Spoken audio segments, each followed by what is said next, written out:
Já, góðan daginn og hjartanlega velkomin hingað í dag. Ég nú eitthvað aðeins að möndla við þessa tækni hérna. Ég ætla nefnilega að vera á hreyfingu og er að bíða eftir því að það lýsi hér grænu. Ég veit ekki hvers konar klaufaskapur þetta í mér, en nú sé ég að þeir eru að koma vaskir menn sem að þekkja þetta mjög vel. Þetta ekki komið hjá mér? Þannig sé ekki að tala í tvo hljóðnema í einu. Flott. Nú er eitthvað að gerast. Heyrðu, og svo ætla ég að setja þetta inn á mig því afsakið mig aðeins. Ok. Svo sem sagt, það sem ég ætla að ræða, Sveinn kom náttúrulega aðeins inn á það, að þetta ferli með að gera þessa samninga var langt og strangt, tók í raun og veru 4 mánuði núna í haust. Þetta var svona aðalverkefni okkar má segja og ég var aldeilis ekki ein í þessu, hafði með mér vaskasveit, til dæmis Sigurðar Páls Harðarssona sem að hann hefur langan titil, en við köllum hann bara bæjarverkfræðing í dag og svo það Steinar Adolfsson sem hefur líka langan titil hjá Akraneskaupstað, en við köllum hann bara bæjarritara til að einfalda þetta. Og síðan vorum við með utanaðkomandi sérfræðinga, Jóhann Þórðarsson og Ívar Pálsson, þeir eru semst endurskoðandi og lögfræðingur. Þannig að þetta var teymið sem vann með mér að þessum samningum. Nú, ég ætla semst að fara yfir samningin, ég ætla að fara aðeins yfir tekjur og útgjöld og forsendur fyrir vinnu Canon arkitekta. Við fengum Canon arkitekta til þess að undirbúa þennan fund.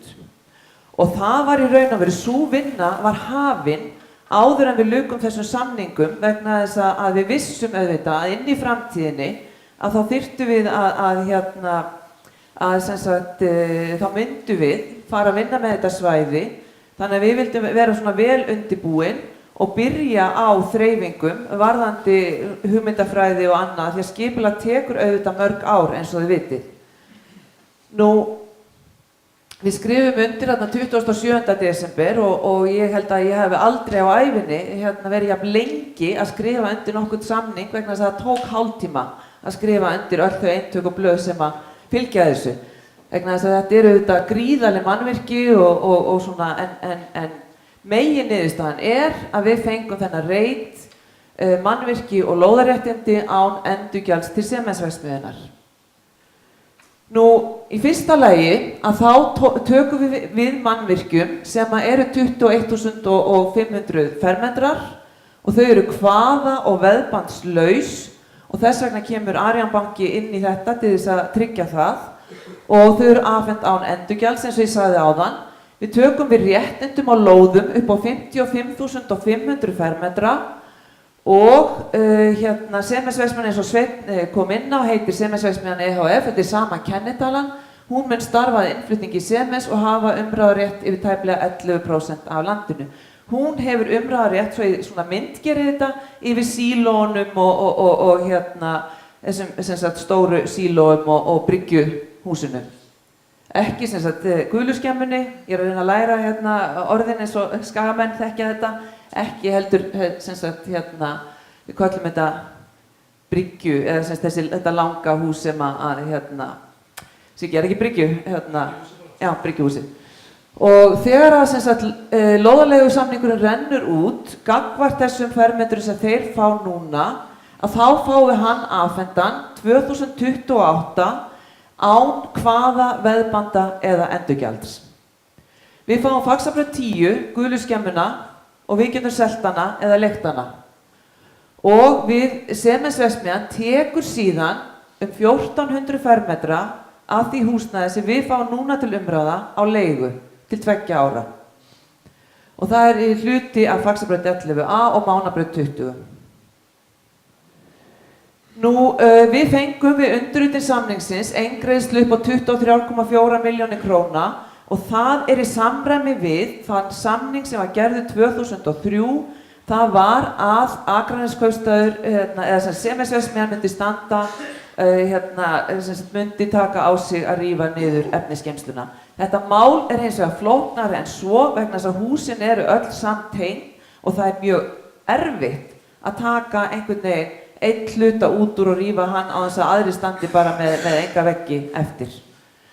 kvarnarhús og ofnhús og hérna. Það sem að við lögðum áherslu á í þessu samningum að sementsílóin og bryggju- og færibandahúsið að það yrði málað, yrði gert upp núna á árunum 2014 til 2016. Vegna þess að ásýndin í dag er alls ekki ásættanleg. Nú þeim er gert að fjarlægja allan lausan búnað fyrir 1. september 2014. Nú þetta er semensreiturinn fyrir, það er náttúrulega búið að afhenda okkur hérna hluta með samningunum frá 2003, fyrsta hlutan af Sandtróni. Nú hinn átti að koma til afhendinga 2016 og síðan 2028 restin af þessu mannvirkjum. Þetta er semensreiturinn eftir samkomulagið sem við gerðum núna 27. desember. Þannig að við erum að fá tæp 90% af þessu svæði strax.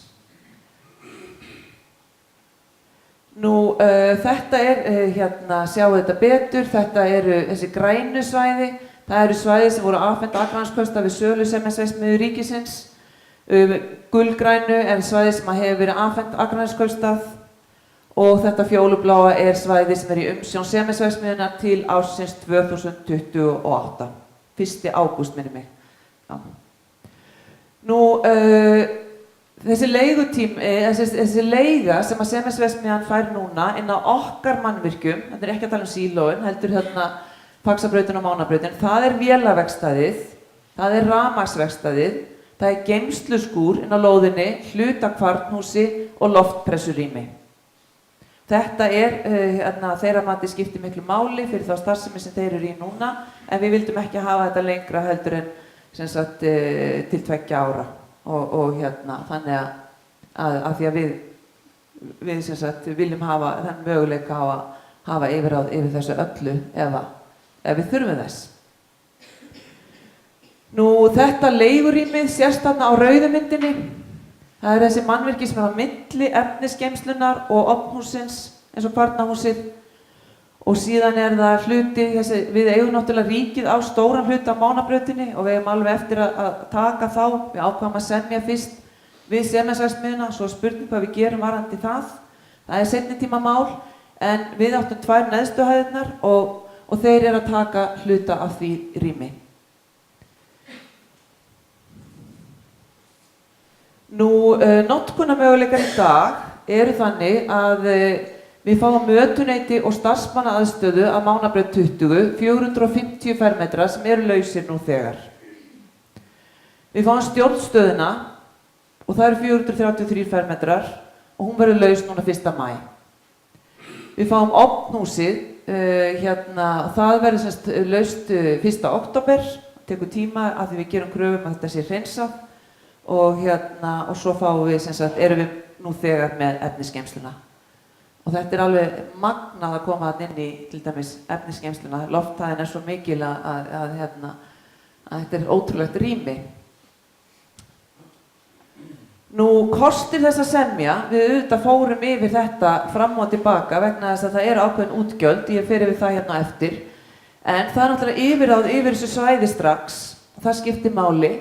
Lagaleg óvissa framtíð svæðisins er þá ekki fyrir hendi. Ég þekki það vel úr mínu fyrra starfi í Reykjavík að þar geta menn lent í ýmsum erfiðleikum og margra ára ferli með marga eigendur að lóðum á borði þetta og þannig sem hamlar allir skipulagsvinnu og oft mjög miklum kostnaði við að komast áfram. Nú það er búið að þetta er náttúrulega einfaldar og skilvirkari skipulagsvinna, þetta er alltaf á einni hendi, sökum eignarhaldsins og það er búið að eyða óvissu viðsemjenda, það sem okkur hraus hugur við og þetta var raunveruleg áskorun að það er að fara að reyna að semja við þrotabú næstu árin, þannig að það var ekki mjög aðlaðandi tilhugsun. Og síðan er það þá að ásýnd mannvirkja sem semensverksmiðjan heldur eftir að hún mun lagast samkvæmt því sem ég sagði áðan að þeim ber skylda til að mála sílóin og bryggju- og færibandahúsið.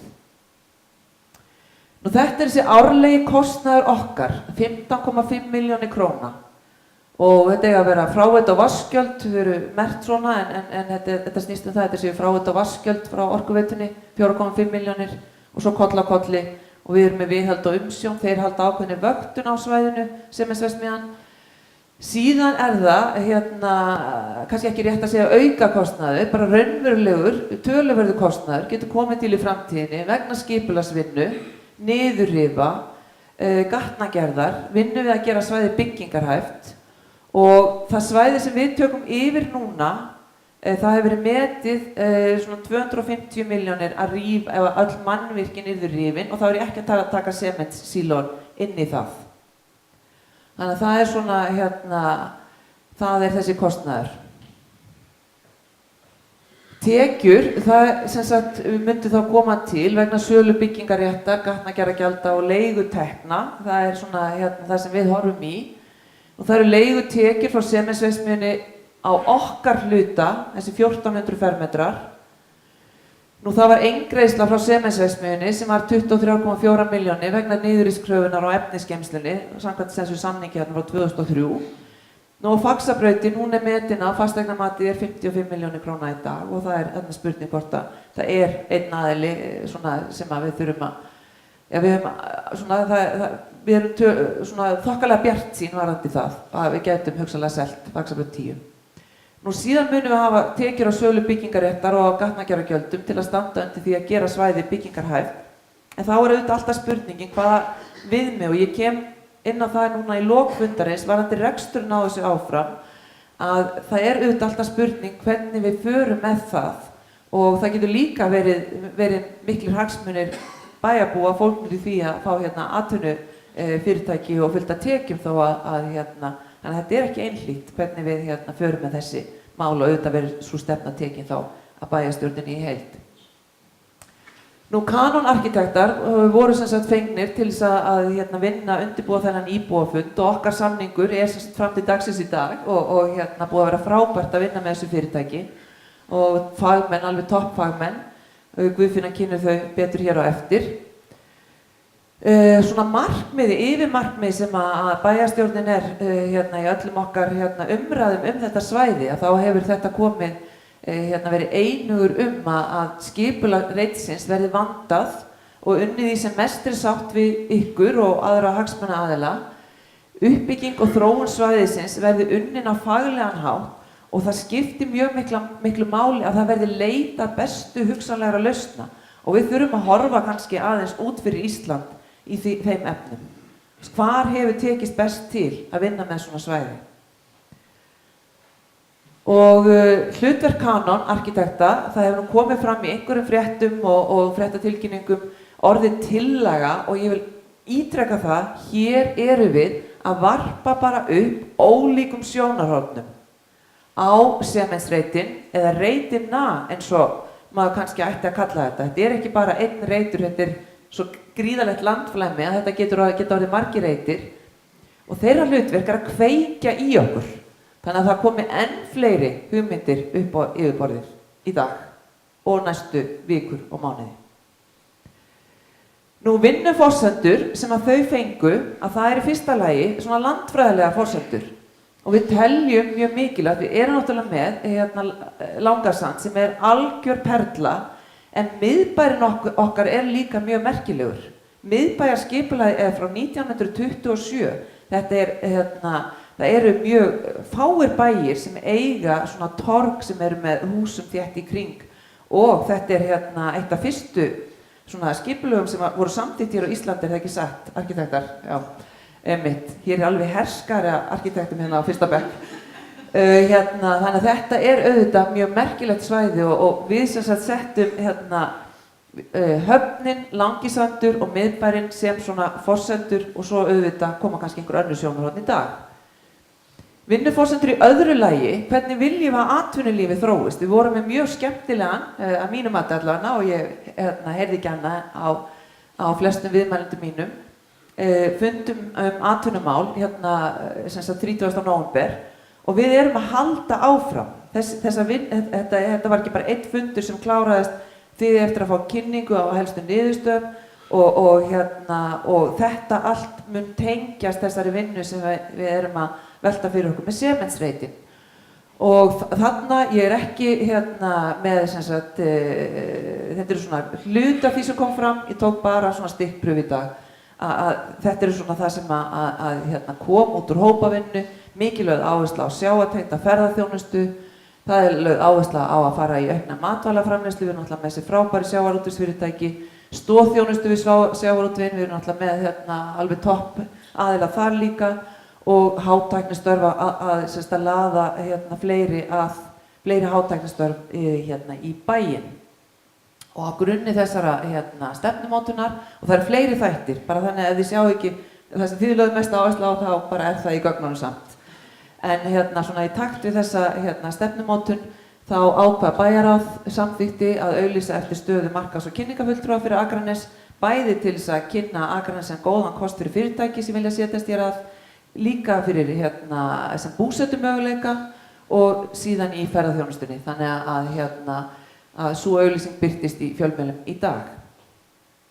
Nú í þriðja lagi, þriðja forsendan sagan og sérstaðan, og þetta eiga að vera 6 milljónir tonna sementi, þetta í fleirtölu, en þetta auðvitað merkileg saga og spurningin og svona kannski í samræðum okkar þegar við höfum verið að ræða ímynd og bæjarins, að þá svona mjög mikilvægt, ég meina, Akranes ekki pínulítill danskur bær. Akranes sjávarútvegsbær og Akranes fyrrum iðnaðarbær og með ekki fyrrum, það auðvitað mikill töluverður iðnaður í dag, og það mjög mikilvægt að sagan sé inn í svona, hún sjáist í skipulagi.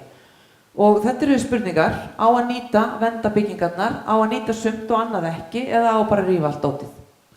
Og þannig að þetta svona eitthvað sem að þið takið umræðu vonandi eða takið umræðu í hópunum í dag. Nú, þetta markmið fundarins, þetta upphafið að samráðsferli, þetta bara fyrsti fundurinn. Og til þess að dýpka þessar vinnuforsendur sem að Canon hafa verið með, ein hugmynd útilokar ekki aðra, mjög mikilvægt, og þetta ferðalag. Og ég vona að við njótum ferðalagsins saman. Takk fyrir.